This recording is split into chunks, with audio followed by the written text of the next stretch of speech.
Ahí está. Bueno, buenas noches, bienvenidas a todas. Hoy estamos en un nuevo día de la cuenta del Omer.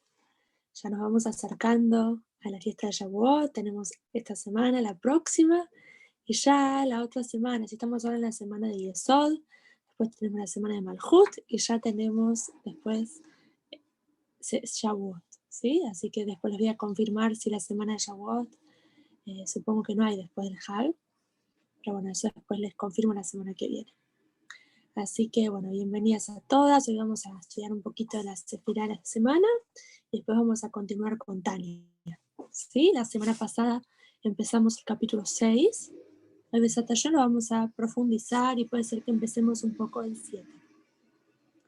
Así que vamos a hablar un poquito de Yesod. ¿Sí? También vamos a citar acá al Rav Jacobson, este libro muy lindo, de la cuenta del Omer.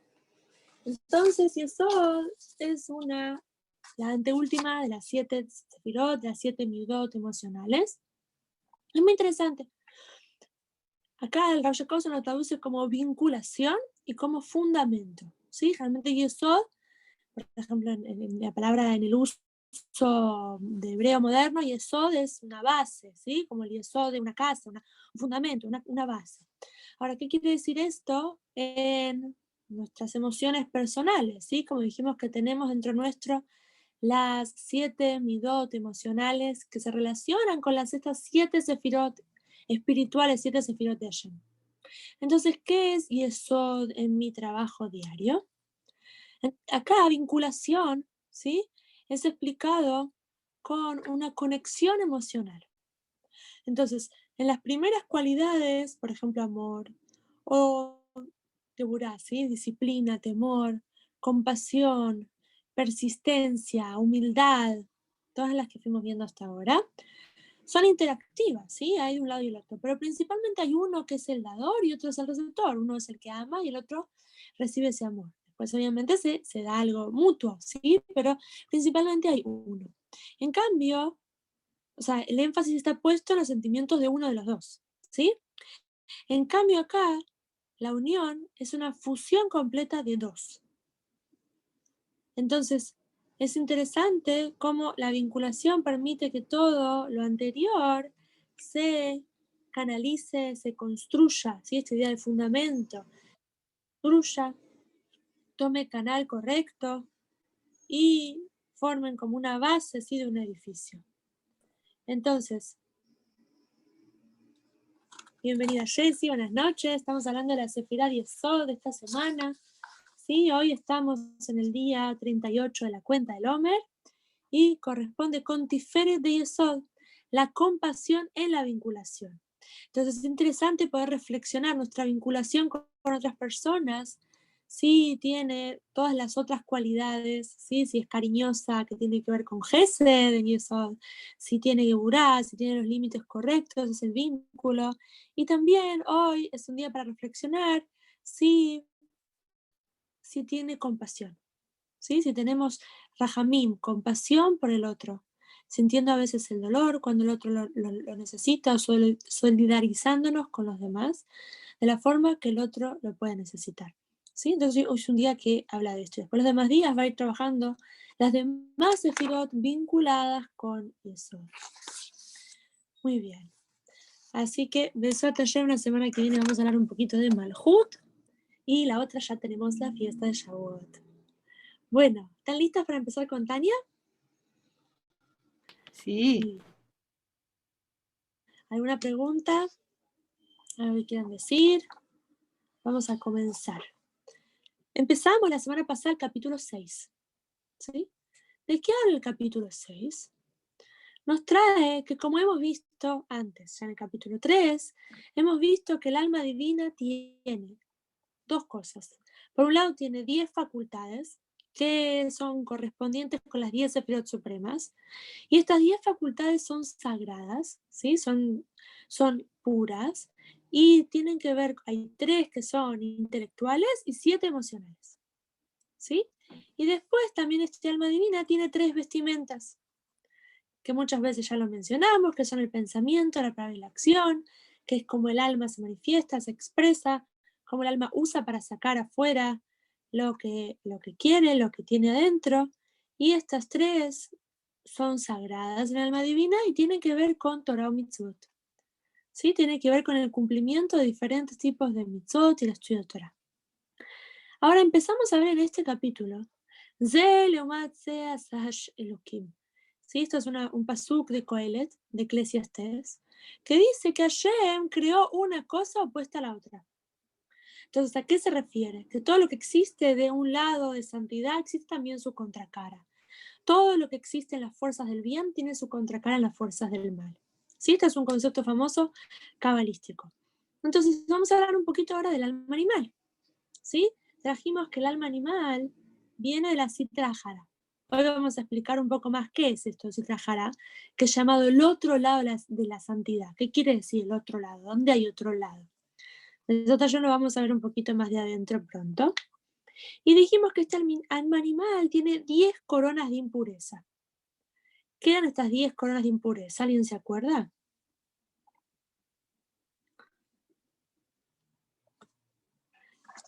¿Serían lo opuesto a qué? A las 10 sefirot. A las 10 sefirot. Perfecto, muy bien. ¿Sí? A las 10 sefirot, estas 10 facultades en el alma, ¿sí? Que son divinas, el alma divina, que son 10 facultades sagradas. Entonces son 10, pero impuras. Entonces empieza, muy interesante, diciendo que cómo están conformadas. Están conformadas por 7 midot malas, por 7 atributos emocionales malos. Entonces, por ejemplo, trajimos la vez pasada algunos ejemplos.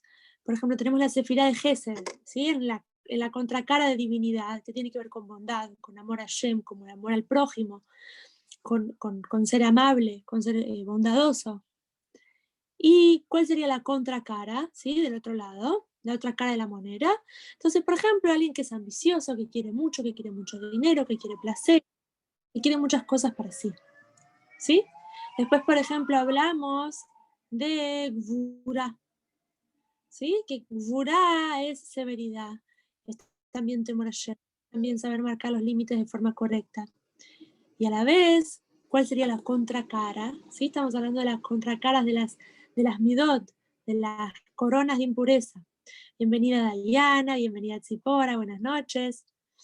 ¿Cuál sería la contracara de Gevura? ¿Cuál es la contracara? Un poco dijimos.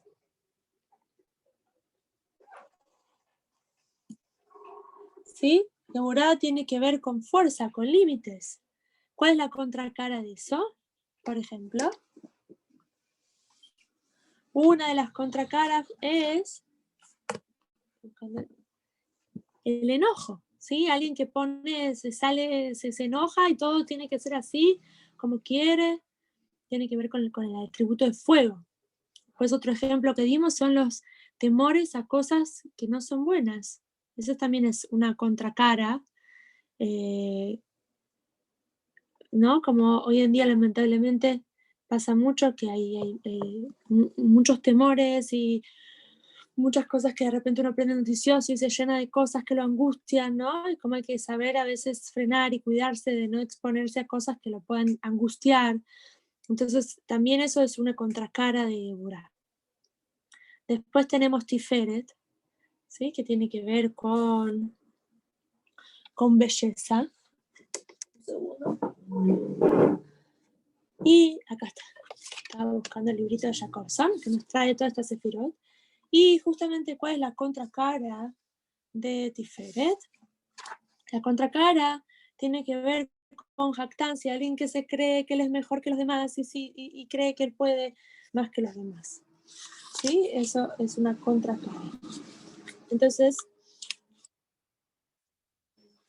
como dijimos, Tiferet también es Rahamim, ser misericordioso, como estábamos hablando hoy, que nos toca los martes siempre Tiferet. Entonces, también es ser compasivo con el otro. También a veces la contracara es, bienvenida Kalanit, es de repente ser demasiado, ¿no? Como angustiarse por los demás de una forma incorrecta, ¿no? Toda cosa que uno puede usar para bien también tiene su mal uso, su contracara. También de humildad, de hod, vamos a decir que es alguien que por ahí se deja pisar o que no no se valora a sí mismo, ¿sí? Como un mal uso de la humildad. O Netzach, que es persistencia, alguien que por ahí es como demasiado persistente, no en el buen sentido, ¿no? De repente siempre querer tener la razón. O ambiciones negativas, ¿sí? Y después tenemos Malhut, que también se explica como nobleza.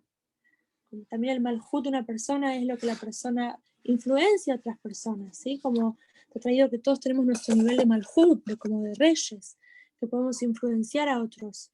Entonces, por ejemplo, un punto negativo es alguien que es un líder que lleva cosas negativas o que influencia a otros de forma negativa, o que quiere imponer cosas de una forma negativa, ¿sí? Esos son algunos ejemplos de cómo se puede interpretar, pero tiene mucha profundidad, ¿sí? Cada una de las sefirot. Entonces, dijimos que empezamos hablando de estas 10 coronas, A de mí te estas hago una 10... pregunta, porque justo Sí, estaba anotando los opuestos y las Firot y me quedé con la de Netzach. ¿Cuál sería el opuesto de Netzach? Netzach, hablamos de persistencia, es una de las formas de explicar, ¿sí? Alguien que es persistente, que es perseverante en las cosas positivas, ¿no? Quiere lograr algo y se esfuerza día a día para lograrlo.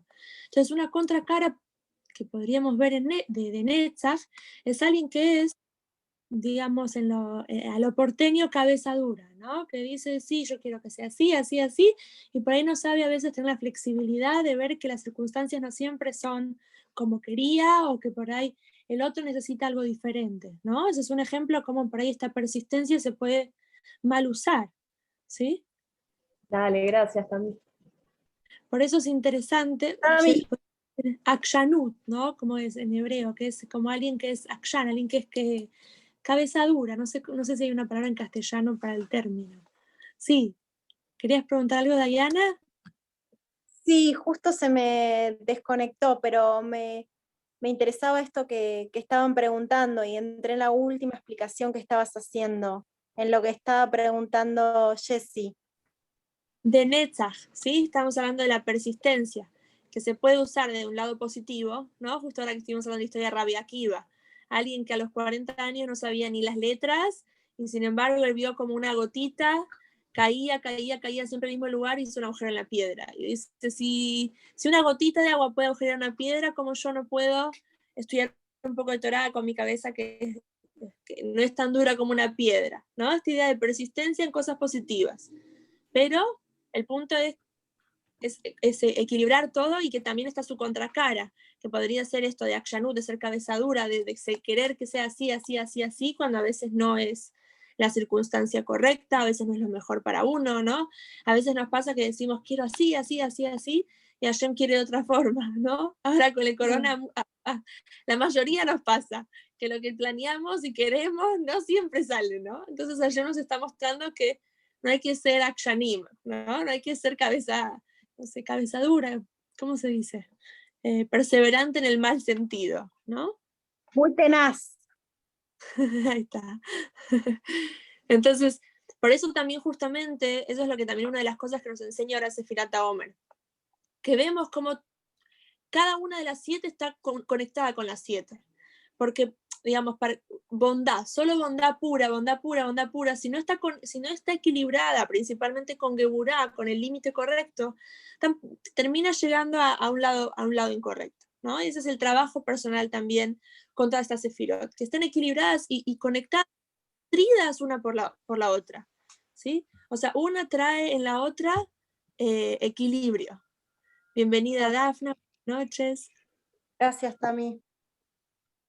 Entonces, Besimha, como dijimos la vez pasada, que humildad, ¿sí? Trae, por ejemplo, el canal de todas las demás, ¿sí? Cómo las va canalizando en el lugar correcto. Entonces, todas es importante que lo analicemos cómo una se vincula con la otra, ¿sí? Muy bien. Entonces, o lo otro que dijimos, por ejemplo, Geburá, ¿no? Yo soy una persona, por ahí, hay personas que tienen naturaleza más con una que con otra, ¿sí? Estamos hablando, Dafna, de las 7 atributos emocionales. Entonces, todas por ahí nos identificamos más con una de estas 7, ¿no? Sentimos que una tiene que ver más con nosotras. El punto es cómo equilibrarla para que esté en el lado correcto, ¿sí? Cómo usarla para el lado correcto. De hecho, eso es interesante, vamos a ir viendo cómo, ahora vamos a empezar a estudiar un poco este alma animal, y vamos a ver cómo todos estos atributos negativos, todo se puede también canalizar y llevar al buen lado, ¿sí?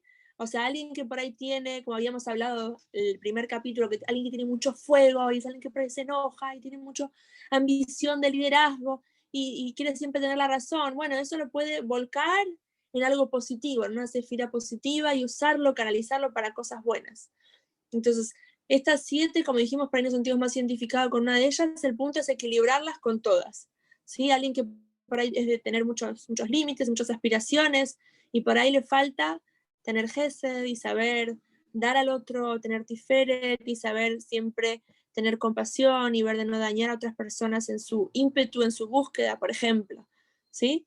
O alguien que tiene mucha humildad interna, a veces necesita también tener un poco más de malhut, por ejemplo, de tener esa fuerza de pararse, de influenciar, de tener su reinado. ¿Sí? ¿Cómo se podría traducir malhut? Bueno, Besat Hashem podemos seguir profundizando estas sefirot, siempre hay más para aprender.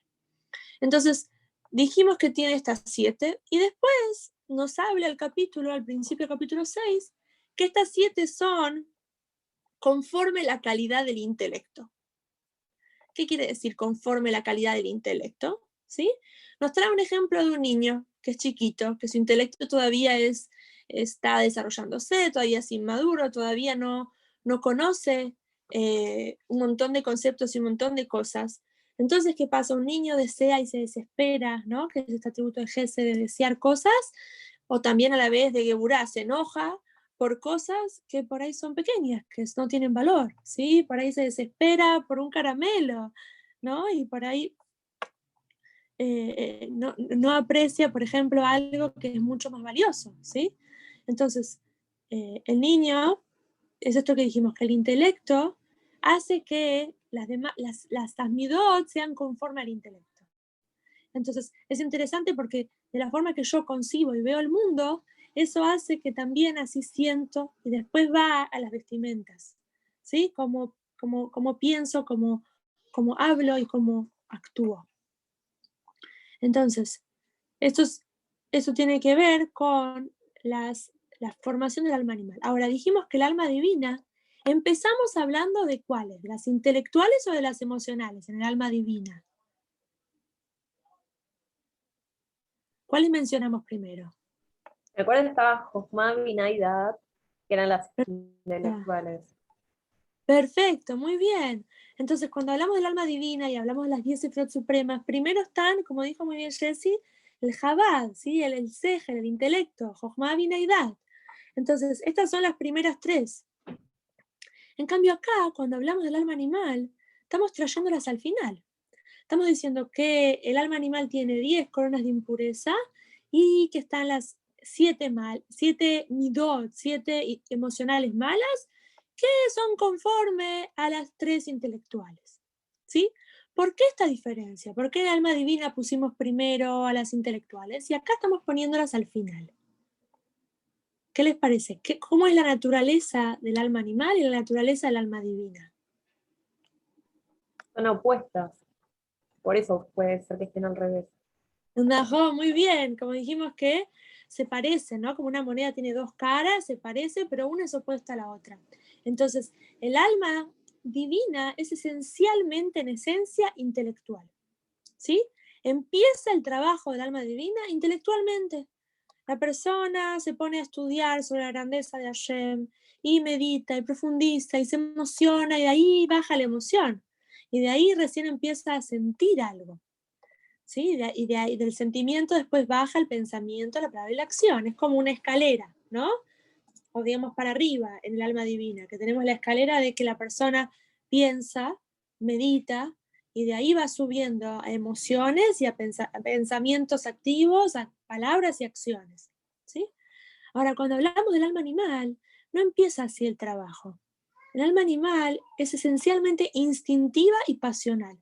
Entonces, el trabajo empiezan, o sea, digamos, cómo funciona el alma animal, principalmente empiezan las emociones. Primero la persona quiere algo, ¿sí? Es algo instintivo, quiere algo. ¿Y para qué usa el intelecto? Para llevarlo a lo concreto, para lograr lo que quería. ¿Sí? Es interesante, a veces es bueno hacernos un ejercicio, cuando de repente estamos haciendo un proyecto y esto y lo otro, tenemos que pensar, si primero me puse a pensar que quería lograr algo y de ahí empecé a hacer un proyecto, o si me nació, ¿no? Y ahí para ahí pensar si es bueno o no es bueno.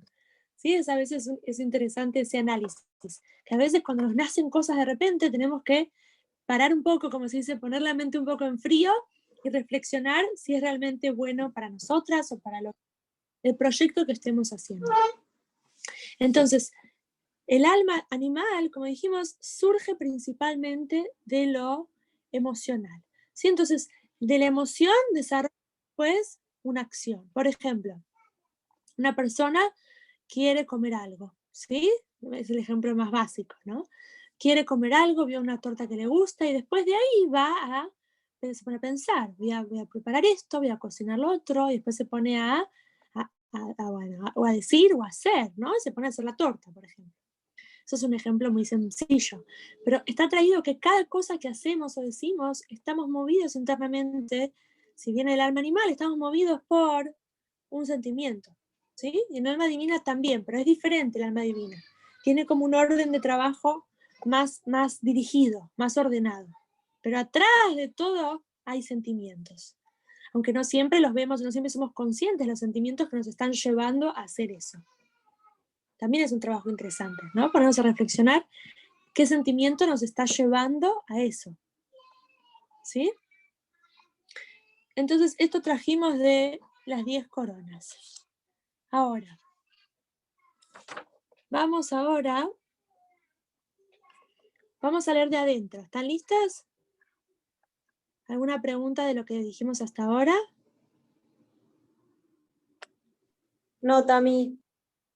Ahí está. Vamos a abrir acá el capítulo. Se abría el 5, vamos a pasar acá al 6.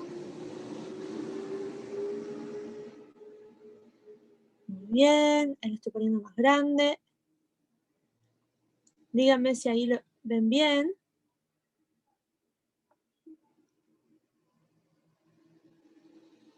Ahí está más grande. Bueno, entonces, ¿a alguien le gusta leer?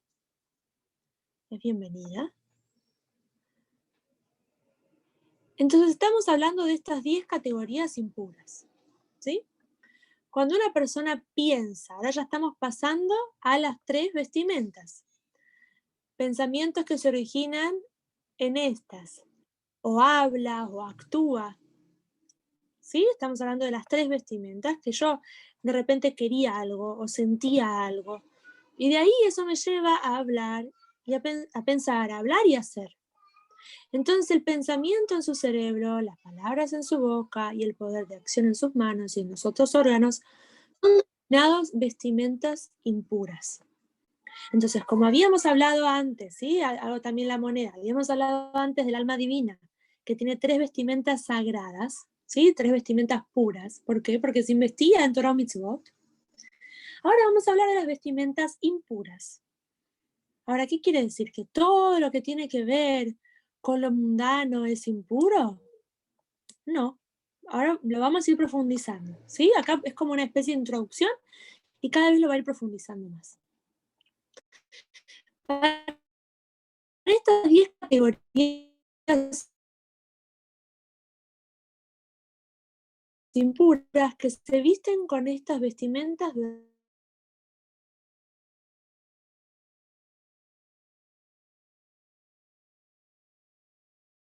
¿sí? Esta es un pasuk, así una cita muy fuerte que nos trae. Esta cita es también de Coelet, como trajimos al principio de Eclesiastés.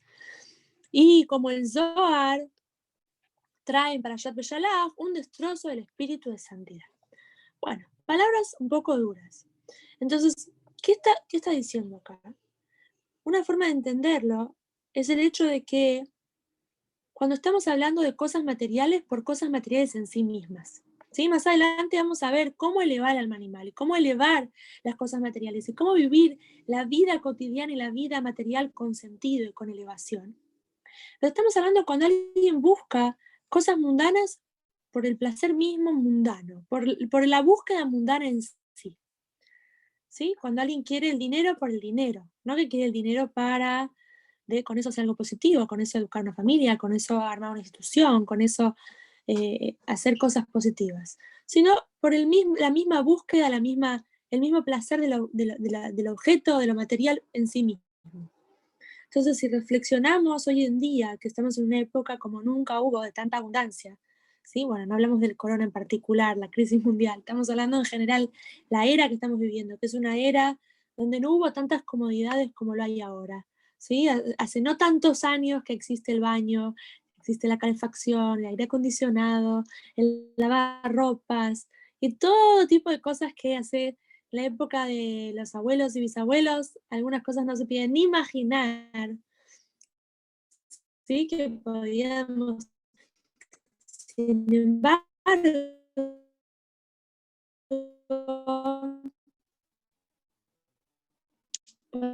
podemos ver como a veces gente que tiene mucha abundancia material y muchas comodidades se siente muy vacía y se siente realmente sin sentido, ¿no? Lamentablemente hay muchas historias, terminó usando drogas o terminó con historias finales muy tristes, ¿no?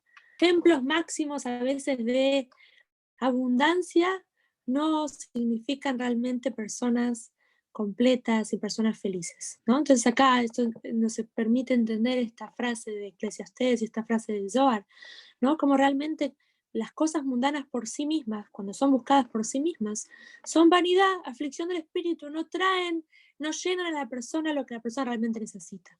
Porque toda persona tiene sed espiritual y tiene sed de propósito, ¿no? De hecho, hoy en día estamos en una era en donde empieza a haber un despertar en toda la humanidad, de una búsqueda de un sentido, de una búsqueda de un propósito, de una búsqueda espiritual de todo tipo, ¿no? La Kabbalah, de hecho, se ha puesto llama la atención. Creo que estamos en un momento donde mucha gente, no todos, ¿no? Pero mucha gente se empieza a preguntar, ¿para qué estamos? ¿Qué objetivos tenemos? ¿Qué realmente va a saciar esa sed que lo material no llega a saciar? ¿Sí? Entonces, justamente todos tenemos un propósito, tanto los Yehudim como los de todas las naciones, todos tenemos una misión acá en el mundo. Entonces, justamente cuando nos acercamos más hacia esa misión, podemos empezar a sentir la real satisfacción y el real placer, que no pasa cuando es lo material por lo material mismo. ¿Sí? Y como dijimos, de Sotayem vamos a ir profundizando cómo sí usar lo material en un buen sentido. Ese ya es otro punto que vamos a tratar más adelante. Vamos a continuar. ¿Alguna pregunta? Todas las palabras y todos los pensamientos que no son dirigidos a Hashem, ni a su voluntad, ni a su servicio, son vestimentas para el alma animal. Porque este es el significado del término Sitra Ahara, el otro lado. Es decir, no el lado de la santidad. Entonces, como venimos hablando, justamente este capítulo habla de esto, de las contracaras. Entonces, tenemos la cara de un lado, es la cara de la santidad. ¿Qué es la cara de la santidad? La cara de lo que revela Hashem, de lo que revela y conectándonos con él y con su verdad, con su Torah, tenemos el propósito de todo. ¿Sí? También las naciones tienen sus 7 leyes. Cuando ellos se conectan con esas 7 leyes que son entregadas a la Torah, se conectan con su misión, que tiene que ver con hacer un mundo mejor, entonces ellos también se conectan con el lado de la santidad. Ahora, el otro lado de la santidad es todo lo opuesto. ¿Sí? Todo lo que oculta Hashem, todo lo que no está revelando el propósito del mundo, lo que no está trayendo la completitud del mundo. ¿Verdad que está traído que todas las cosas buenas que hacemos acercan la llegada de Mashiach? ¿Qué quiere decir? A veces cuando hablamos de la era mesiánica, parece como algo muy utópico y muy difícil de imaginar. Sin embargo, está traído que no es algo utópico, no es algo lejano, sino que es esto mismo que estamos construyendo. Lo que nosotros construimos hoy en día con nuestro trabajo es lo que va a dar lugar en la era de Moshiach. Entonces, este lado es el lado de la santidad, donde cada cosa tiene un propósito y va hacia el propósito, y va hacia revelar luz, y va hacia bondad, y ayudar a otro, y hacer un mundo mejor, y ser mejores personas, ¿sí? Todo eso es el lado de la santidad. Y después tenemos el otro lado. Entonces, voy a traer una analogía interesante. Resulta que había una época que se empezó a poner de moda, creo que fue el primer mundial de fútbol, se empezó a poner de moda esto del fútbol. Entonces alguien se acercó al Rebbe y le preguntó qué pensar de esto, y el Rebbe dijo una sijá famosa que dijo algo que podemos aprender del fútbol. ¿Sí? Está traído que de cada cosa que hay en el mundo, el Baal Shem Tov dice que de cada cosa que vemos, escuchamos, podemos tomar una enseñanza para nuestra vida y para nuestra conexión con Hashem. Entonces, ¿qué nos trajo el Rebbe para aprender de fútbol? ¿La conocen esta sijá?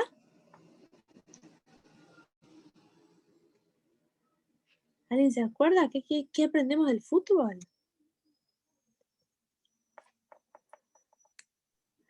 Entonces, La unidad, no sé, el Rebbe trae entre que todos así, tenemos como que en el fútbol, jugar y la unidad, no sé, algo así.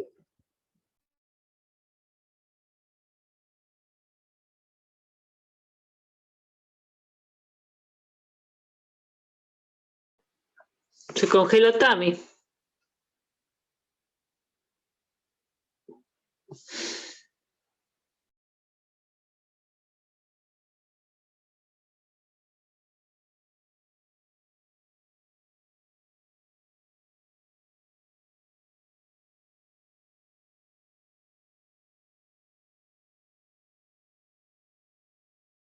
Parece que perdió la conexión, ahora debe estar por volver, seguramente. ¿A ustedes les pasaba que ese medio se les cortaba por momentos? Sí, se congeló ahí un voy. poco, Tami.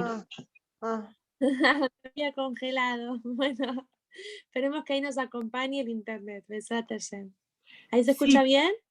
te congelaste y además estaban comentando todas que se te escucha entrecortado a veces, o sea que anda mal tu internet. Bueno, avísenme si se corta, pongo de otro lado que se me escuche mejor. Avísenme ahora si me escuchan bien. Sí, ahora sí. Ahora Bueno, si no sí. me avisan, si se entrecorta me avisan y pongo de los datos, así se escucha más estable. Bueno, entonces estamos hablando de esta analogía del fútbol, ¿sí? Tenemos dos equipos, vamos a decir, un equipo naranja, un equipo verde. Tenemos dos arcos. Entonces el equipo naranja patea la pelota para un lado y el equipo verde para el otro, opuesto, ¿sí? Entonces no existe que alguien haga una patada o un movimiento que sea neutral. Siempre va a ser o para un lado o para el otro, ¿sí? Porque los de un equipo les interesa que la pelota llegue a un cierto lugar, los del otro equipo les interesa que la pelota llegue a un otro lugar. Entonces el Rebbe trae que uno en la vida también, como dijo Kalanit, no me puedo quedar aparte, todos estamos en el juego, todos tenemos que jugar. ¿Qué quiere decir? Que en la vida los movimientos que hacemos, las acciones, los pensamientos, las palabras, son para un equipo o para el otro. No existe palabras que sean parve, neutrales, grises, sino que todas mis palabras, mis pensamientos y mis acciones son o para el lado de la santidad, ¿sí? Para decir el equipo blanco, ¿no? O el equipo naranja, para un lado, o mis acciones están trayendo luz y bienestar y alegría y revelación de divinidad, o mis acciones son acciones egoístas y están trayendo, Dios libre, oscuridad y cosas negativas. No existe algo neutral, ¿sí?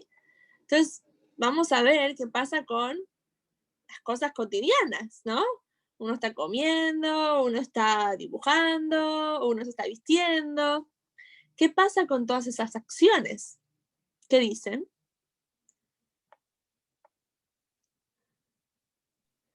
¿Se entiende que si yo? Sí, eso, Sí, si sí, te hacemos, por escucho. ejemplo, comemos y hacemos una verajá, vamos a estar de un lado. Y si por ahí comemos, no sé, Muy todo bien. rápido, apurados, parados, estamos del otro. Muy bien, muy buen ejemplo. muy buen ejemplo. La comida siempre es un muy buen ejemplo. Muy claro. Entonces, por ejemplo, es muy fácil de entender, digamos, esto que hablamos antes de mitzvot y averot, cosas que sabemos que son mitzvot, cosas buenas, y cosas que sabemos que son negativas. ¿Sí? Por ejemplo, si uno dice, agarro el teléfono y llamo a una amiga, la saludo cómo está, que por ahí se sintió mal, o estaba enferma, o sola, o triste, o algo, y la llamo para alegrarla, se entiende que estoy pateando para el equipo de la santidad, para el lado de la luz. Y si alguien llama y habla mal de otro, ofende a otro, se entiende que eso patea para el lado oscuro, para el lado negativo del mundo. Ahora, como dijo muy bien Diana, en cosas cotidianas, como por ejemplo comer o vestirme, también de hecho estoy pateando por un lado para el otro. ¿Sí? Esa es una reflexión muy interesante, porque en el día a día no siempre uno es consciente de que estoy haciendo eso, ¿no? Entonces, es interesante como o sea, el Alter Rebbe es muy concreto, o blanco o negro, acá no hay gris en este punto, ¿sí? O estás haciendo el bien o estás haciendo el mal, no existe punto medio. ¿Qué quiere decir? Que también comiendo, Pero bueno, ¿sí? somos Como seres dijo Diana humanos muy y no bien, por podemos ejemplo. hacer todo perfecto. O sea, siempre vamos a equivocarnos, mandarnos estas cosas. Capaz que sí hay un gris, hay un intermedio, digamos. Muy bien, somos seres humanos, no somos perfectos, eso seguro. Pero si nos equivocamos, podemos arreglar lo que hicimos mal, pero el punto es reconocer que fue negativo, ¿sí? Ahora, no, para que algo patee para el lado de la santidad no quiere decir que sea perfecto, pero cuando la persona se puso aunque sea una intención positiva, ¿sí? En comer para poder estar sano, para poder hacer acciones buenas, para poder ayudar a otro, para poder estudiar Torah, ya puso en esa comida una intención positiva, ¿sí? O por ejemplo, me vestí, pero me estoy vistiendo y de esa forma voy a después, por ejemplo, no sé, salir a trabajar y con ese dinero voy a ayudar en casa, mantenerme, mantener una familia. Entonces, ese vestirme fue algo positivo, ¿sí? Bueno, Besat Hashem más adelante el Taño nos va a explicar más profundo estas cosas, ¿sí? Cómo las cosas cotidianas pueden ir para un lado y para el otro y cómo hacemos para que vayan para el lado correcto. O sea, como dijiste muy bien, Cali, somos personas, tenemos deseos, tenemos necesidades, tenemos todo tipo de inclinaciones. El punto es encontrar el equilibrio correcto para nuestro bienestar y para hacer el bien, ¿sí? Las dos cosas. Voy a volver a compartir alguna pregunta.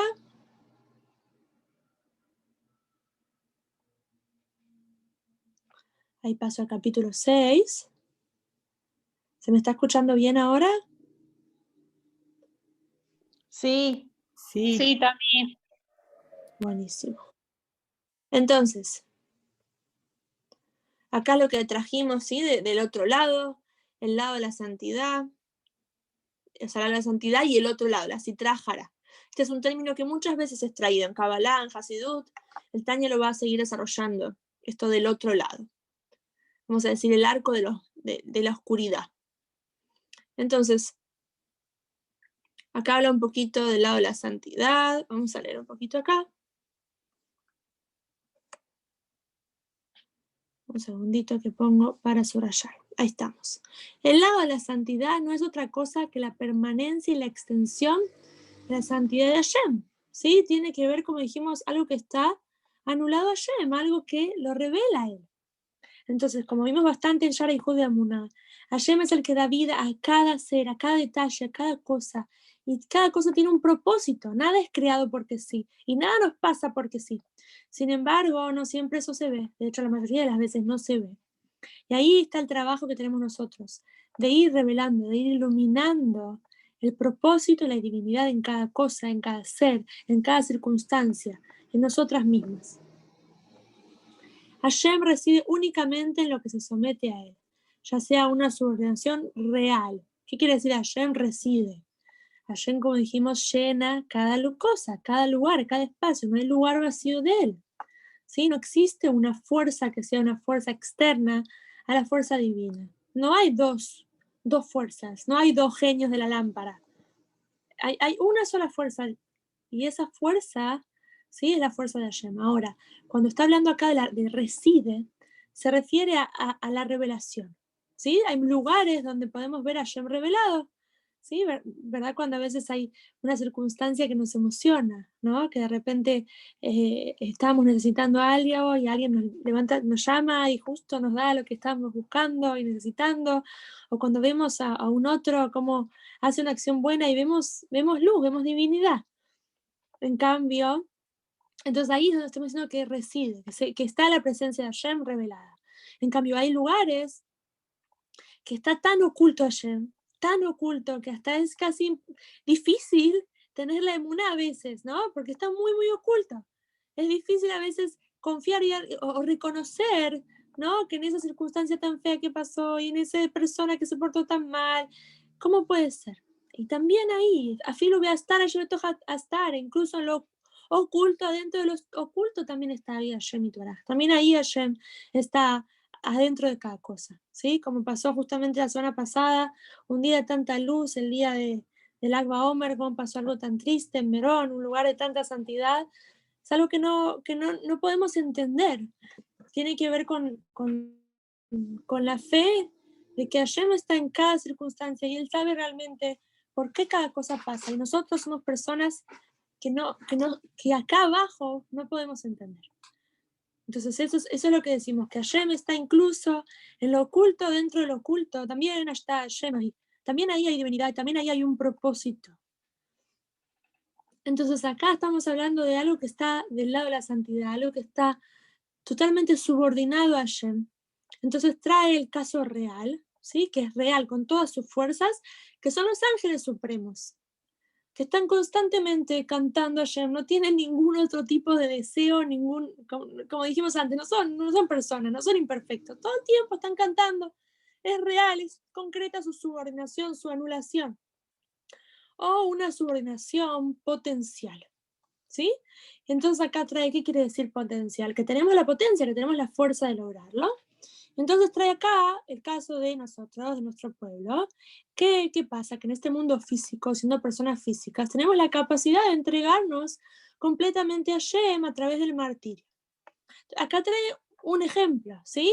Este ejemplo es el ejemplo de personas que han dado su vida para santificar el nombre de Hashem, ¿sí? Personas que han, por ejemplo, la famosa historia de Rabbi Akiva, también ahora que estamos hablando de él en estos días, donde él llegó un momento que él seguía estudiando Torah y los romanos lo llevaron a la muerte, ¿sí? O sea, tenemos un montón de historias muy, muy fuertes y muy duras en nuestro pueblo que tienen que ver con esta mitzvah de dar la vida con tal de no separarse de Hashem, con tal de no hacer idolatría, con tal de no hacer diferentes cosas que tienen que ver con alejarse de Hashem. Ahora, no es la única forma, ¿sí? Vamos a ver cómo tenemos muchas formas de, esa es como el ejemplo más visible o más concreto, podríamos decir. Pero tenemos muchas opciones y muchas acciones buenas que tienen que ver con esta anulación y esta entrega, ¿sí? Cada una en su nivel, cada una en lo que le llega y le compete, ¿sí?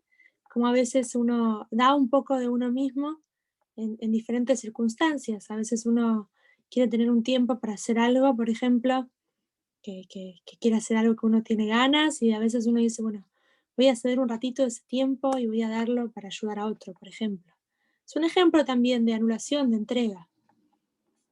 Y como eso hay muchos más. Ir a Tzedakah, por ejemplo. Está traído que la Tzedakah porque es tan grande, porque es algo que yo con ese dinero podría estar comprando comida y cosas que hacen bien a mi cuerpo. Y sin embargo estoy dando ese dinero para ayudar a otros que por ahí necesitan más que yo ese dinero. Entonces acá nos trae otro punto de anulación, de entrega. A ello se debe que nuestros sabios hayan dicho que siquiera un único individuo se siente y se dedica al estudio de la Torah, la presencia divina reposa sobre él. Entonces acá nos trae, cuando la persona está estudiando Torah, también está este nivel de revelación, de revelar a Hashem, ¿sí? Este nivel de luz, este nivel de la cara de la santidad. Entonces no hace falta ser un gran maestro, ya con ser una persona, Hashem está ahí presente, ¿sí? Está revelando luz. también en toda reunión de 10 Yehudim descansa la presencia divina siempre. Incluso 10 Yehudim que no están estudiando Torah, puede ser que están haciendo otra cosa, pero ya al estar reunidos 10, ya traen ahí presencia divina. Y cuanto más, si son más, ¿sí? Es muy especial cuando hay una reunión, así que Besat Hashem, que venga ya Moshiach y podamos todos reunirnos y que sea una revelación increíble. Amén, amén. Amén, amén. Amén. Sin embargo, todo lo que no se subordina a Hashem. Ahora volvemos a hablar de la otra cara de la moneda, ¿sí? De la Sitra Hará, del otro lado. Todo lo que no está anulado, todo lo que no está revelando, sino que se considera a sí mismo como si es una cosa independiente, ¿no? Como lamentablemente hoy existe una especie de idolatría. Bueno, hoy no existe tanto la idolatría que existía en otras épocas de ídolos concretos, pero existen, por ejemplo, el dinero en muchos planos, en muchos ámbitos, es un ídolo. A veces ciertos ídolos musicales o futbolísticos. ¿Futbolísticos se dice? Futboleros. Diferentes ídolos que a veces también tienen que ver con estas fuerzas que parecería que tienen fuerzas por sí mismas, ¿sí? Con esto que parecería que es eso y no que estamos viendo que hay atrás. Entonces se siente como una cosa separada, ¿sí? Como el famoso el dicho que dice en la Torá, cuando hablamos de la historia de Pesaj, de salida de Mitzrayim, que Paró dice, yo no conozco a tu Dios, yo estoy acá, yo me hice a mí mismo. Como si Paró realmente era el que daba vida a todos y él se daba vida a sí mismo. Él ni siquiera se dio vida a sí mismo, su mamá le trajo al mundo con la vida que Hashem le dio. Entonces, este es el punto, ¿sí? Cuando algo, un ser, una persona, se siente separado, que no reconoce esta vitalidad divina, tiene que ver con el otro lado. ¿Sí? Ya con el hecho de no estar reconociendo su raíz, no estar reconociendo de dónde viene su fuerza. Entonces, algo muy interesante que más adelante también vamos a desarrollar, que las fuerzas del mal saben que vienen de Hashem. ¿Sí? Ellas saben, ¿no? Ellas saben que vienen de ahí. Saben que tienen una misión que cumplir, que tiene que ver con oscuridad. Pero saben que realmente no son nada y no tienen fuerza. ¿Sí? Cuando hablo de esto de las fuerzas del mal, me acuerdo de esta imagen, ¿no? De los genios. Estaba el genio bueno y el genio malo. Al fin y al cabo, el genio malo viene de Hashem, no tiene fuerza en sí misma. Pero Hashem le da fuerza. Ahora vamos a ver en este capítulo explicar cómo le da fuerza. ¿Sí? Entonces, alguien que se considera a sí mismo, que no recibe su vitalidad de la santidad de Hashem. Entonces, ¿qué quiere decir esto? ¿Cómo le da fuerza a Hashem? Entonces, hablamos a veces de circunstancias duras, de acciones muy, muy difíciles, muy tristes. Bienvenida, Michu, buenas noches. Estamos hablando de la cara de la santidad y la contracara, ¿sí? La Sitra Hará, el otro lado. Entonces, el otro lado también viene de Hashem. No existe nada en el mundo que pueda tener fuerza, que pueda tener existencia, entidad, si no es que Hashem lo está creando. Pero ¿de dónde recibe esa fuerza? No la recibe del Pnimiut, de lo más interior. Pnimiut viene también de Panim, como el rostro. Lo más interior, del aspecto interior de la santidad, de su mismísima esencia o núcleo, sino de su Ajoraim. Estos también son dos conceptos que también están traídos en la Kabbalah y en Hasidut, van a ser retomados. Entonces, Pnimiut es algo que viene de lo más interior, lo que la persona más desea. Y acá le hablo de lo que Hashem realmente más desea, es la bondad, el bien, la luz en el mundo. Sin embargo, también Hashem crea circunstancias, como hablamos antes, que son a veces astará, que son ocultas, y a veces astara, shebetoja astara, ¿sí? Como estas circunstancias tristes y dolorosas que estamos pasando como humanidad y como pueblo que pasamos la semana pasada, y en general todo tipo de circunstancias difíciles también vienen de Hashem, pero no vienen de su Pnimiut. No los hace Hashem de lo más interior, no son su objetivo final, sino que hay un otro objetivo. Y esto viene de Ajoraim, como por atrás. ¿Sí? Que Ajoraim quiere decir como de la espalda. Entonces está explicado, por ejemplo, cuando alguien quiere mucho a otra persona, le quiere dar un regalo, se lo da así con una sonrisa, se lo da cara a cara, ¿no? La verdad que no es lo mismo con el barbijo, pero bueno, a veces uno ve las hojitas cuando la persona sonríe, imagina la sonrisa. O bueno, no es lo mismo mandar un correo que ir y llevarle algo cara a cara al otro. En cambio, cuando alguien, por ejemplo, no quiere ni ver a alguien, está muy enojado y por algún propósito tiene que darle algo, se lo da así como con desgano, como que no lo quiere ni ver, ¿sí? Esta imagen, ¿no? De queriendo dar como atrás de la espalda, ¿sí? Esta es la idea de Ajoraim, que Hashem da vitalidad a todas las circunstancias, a todos esos ocultamientos, pero no los da con su primiut, con su deseo profundo, sino que lo da con Ajoraim, como por atrás, como si no quisiese. No que no se quisiese, no quiere, pero quiere porque hay un objetivo escondido adentro de eso. ¿Sí? No por eso mismo, sino por algo que hay escondido adentro, un objetivo que hay adentro. De hecho, Besat Hashem, que venga ya Moshiach, que vamos a entender todos estos objetivos ocultos. ¿Sí? Se dice que vamos a estar agradeciendo a Hashem por cada circunstancia difícil y por cada desafío que pasamos. Vamos a entender cómo era realmente para nuestro bien. ¿Sí? Todas las circunstancias duras que hemos pasado como pueblo, como personas, como humanidad, hoy en día no lo vemos, no lo entendemos. Sin embargo, está traído que son para lo mejor. ¿Sí? Realmente hay un objetivo en eso. ¿Sí? A veces se trae como una analogía, ¿no? Un chico, por ejemplo, que tiene la lastimadura y viene alguno de sus padres y le pone desinfectante y le limpia y el nene llora y grita, pero al fin y al cabo, ¿le están haciendo el bien o no? Claro que le están haciendo el bien, le están curando. Sí, es una analogía muy simple, pero nos ayuda a entender que esta fe pura que tiene el judaísmo, en que realmente Hashem hace todo y todo lo que hace lo hace para bien. Y no existe fuerza externa, no existe tener lo que hablamos antes, la contracara de la Geburá, ¿sí? Los temores a cosas externas. No hay que tener miedo a nada, solo hay que buscar conexión con Hashem. Porque Él es la raíz de todo. ¿Sí? Nada malo nos puede pasar si no es que Hashem quiere que eso pase. Y sí, entonces ahí va la búsqueda de la conexión con Hashem. Cada cosa que nos pasa podemos hablarle a Él, pedirle que Él la resuelva, porque al fin y al cabo Él es el que crea cada circunstancia. Entonces, si bien, como dijimos, es para bien, no hay que conformarnos con eso, siempre podemos hablar y pedir y rezar y pedir que las cosas cambien para un bien revelado, para un bien dulce y revelado. Así que Dios quiera que así sea para todas, que sea Amén. bien, dulce, y para el mundo entero. Entonces esto de la parte trasera, ¿sí? De la parte de atrás es que Hashem da vitalidad a todas estas cosas que ocultan, estas cosas negativas. Para decirlo de alguna manera, la que se desciende grado por grado a través de miríadas de niveles, en el descenso de los mundos en forma de cadena. Hemos hablado también en otros shurim del Ser Ishtalshelut, que es este orden encadenado que tiene que ver con las 10 sefirot, que tiene que ver con las 10 sefirot adentro, las 10 sefirot adentro de los 4 mundos. Que en esto cada vez que va bajando de uno al otro, cada vez es más oculta la divinidad en cada uno de los eslabones. En forma de causa y efecto. ¿Sí? Tenemos el eslabón superior es la causa, el eslabón inferior es el efecto. El de arriba es superior, tiene más revelación, y ya el de abajo ya tiene un poco más de ocultamiento.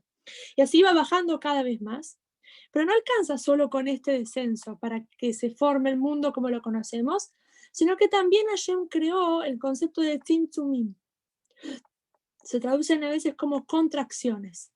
¿Sí? Los tzimtzumim es que la luz que baja ya no tiene ni comparación con lo que era arriba. ¿Sí? Como dijimos, está el proceso de descenso encadenado, pero también está el concepto de tzimtzum, de algo que está totalmente contraído. La contracción hace que se reduce, ¿sí? esta luz, esta influencia, esta vitalidad, al punto de ser incomparablemente inferior a su estado original. ¿Sí? Hay una analogía que trae como una cortina que tiene un agujerito, y ya la luz que entra es la misma luz, pero esta luz es ínfima, ya es incomparable con si no tengo cortina, estamos hablando de una cortina dura, ¿no? Como una blockout, ¿sí? Que casi no pasa nada, le hice un agujerito y pasa algo, pero es ínfimo. Esta es una analogía de este concepto de tzimtzumim. Después lo que son los esterim, ¿sí? Los ocultamientos, es que no solo que hay un agujerito ínfimo en el blockout, sino que encima le puse una cortina violeta. Entonces, la poca luz que pasó, encima pasó violeta, o sea, pasó de cualquier color. Sí, son diferentes conceptos cabalísticos, son analogías para entender un poquito de qué se trata. Entonces, la luz y fuerza vital disminuye en tal medida, disminución tras disminución, hasta ser capaz de contraerse e investirse a modo de exilio dentro de aquel objeto que se considera a sí mismo que está separado de la santidad. Entonces, ¿verdad que está el concepto del exilio? Que vivimos fuera de nuestra tierra, ahora estamos en Argentina, estamos fuera de nuestra tierra prometida, estamos fuera de Israel. Pero también existen diferentes grados de exilio. También está el concepto del exilio de la Shejinah, el exilio de la presencia divina, en la cual Hashem también, él tiene, le falta el Beit HaMikdash, le falta, entre comillas le falta, porque a Hashem nada le falta. Pero Hashem elige que se dé este proceso de exilio, ¿sí? Entonces, las chispas de luz que hay adentro de cada ser, esta divinidad que él da por atrás, está en exilio. ¿Sí? Esta persona que se comporta de mala forma, o como hablamos, vamos a hablar también, las clipotas a veces también tienen que ver con cosas que no están haciendo algo malo, pero simplemente no están revelando divinidad. ¿Sí? O sea, esta virome tiene adentro una chispa, tiene adentro vitalidad divina, pero si yo no la uso para un buen fin, no saco la divinidad que tiene adentro, la divinidad está en exilio, está oculta. ¿Sí? O sea, hay desde ejemplos más simples, ¿sí? Hasta ejemplos de los más complejos, en los cuales está en exilio, está oculta la divinidad, está oculto el propósito divino, la misión de esa cosa, de esa acción, de esa persona. Entonces, dándole vitalidad y existencia, es Hashem que le está dando vida a esa cosa, a esa persona, a esa acción, haciéndolo pasar de la inexistencia a la existencia, para que no regrese a su estado original de inexistencia, como antes de haber sido creado por la vitalidad investida en él. ¿Sí? Este es un tema que hemos hablado extensamente en Yarihud Be'emunah, en el cual, ¿sí? En esta parte del Tanya que habla de la unidad de Hashem, en el cual Hashem realmente crea todo a partir de la nada. El estado del mundo es un estado de inexistencia, un estado de caos, de desorden. Y Él es el que con su energía y con su vitalidad da orden y fuerza y existencia y entidad a cada ser y a cada cosa. Por eso, este mundo, con todo lo que lo contiene, es llamado el mundo de Klipot y Sitra Achara. ¿Sí? Vamos a traer acá un puntito más, porque ya son las 9 y vamos a cerrar. Besat Hashem, la próxima vamos a terminar, nos quedan 2 parrafitos de este capítulo, que nos va a hablar por qué este mundo es llamado mundo de Klipot. ¿Sí? Besat Hashem vamos a explicar la vez que viene exacto qué son las Klipot y qué niveles hay, ¿sí? ¿Qué categorías? Vamos a ver que hay 2 categorías diferentes de estas Klipot. Klipot se traducen literalmente como cáscaras, como cosas que tapan. Entonces vamos a ver qué categorías hay y por qué este mundo es llamado de esta forma, tiene que ver con las Klipot. Y Besat Hashem, en el capítulo 7, nos va a explicar el segundo nivel de Klipot, de una clipa especial.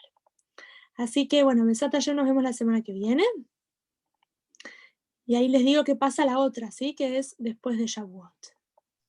Gracias. Muchas gracias, Tami. Gracias, Tami. Gracias, Tami. Gracias, Gracias, Tami, gracias. Gracias. Hermoso, re ¿Alguna lindo hoy. ¿Alguna pregunta, algún comentario? Bienvenida. Bueno, que estén muy bien, buenas noches. Súper interesante, Gracias, Tami. Está bueno Me alegra, todo lo me que alegra. dijiste. Bueno, Nos chicas, sirve buenas para noches. nuestra vida diaria, gracias. Oh, Hashem, me alegra mucho. Chao. Chao. Chao, que